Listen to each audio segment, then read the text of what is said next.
আজি মই আপোনালোকৰ ওচৰলৈ এযোৰ অৰিজিনেল হেণ্ডলুম মেখেলা চাদৰ লৈ আহিছোঁ। এই মেখেলা চাদৰযোৰ খুবেই ধুনীয়া হয়, একদম কটন এণ্ড ক্লীন হয়। আপোনালোকে যদি এই মেখেলা চাদৰযোৰ অৰ্ডাৰ কৰিব বিচাৰে তেতিয়াহ'লে মোক ইনবক্স কৰিব পাৰে।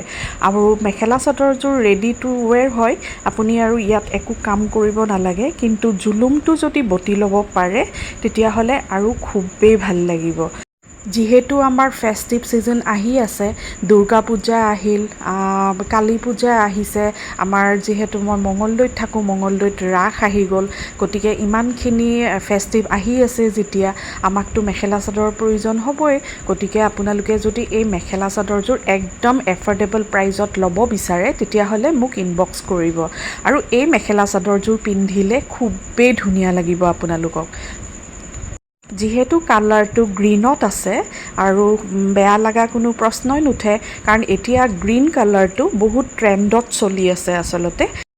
আৰু মোৰ বেকগ্ৰাউণ্ডটো ইগন'ৰ কৰিব দেই প্লিজ। মই আচলতে আজি দুপৰীয়া ৰ'দ দিওঁতে এনেকৈ তুলি চুলি বাহিৰতে মেলি দিয়া গৈছিলে, সেনেকৈ আনি থৈ দিছোঁ। গতিকে আজি মোৰ গাটো ইমান ভাল নহয়, গতিকে মই ইমান সেনেকৈ পৰিপাটিকৈ থ'ব নোৱাৰিলোঁ। যিহেতু মই ওজন বস্তু এতিয়ালৈ দাঙাও নাই সেইকাৰণে। গতিকে আপোনালোকে যদি ভিডিঅ'টো চাই ভাল পালে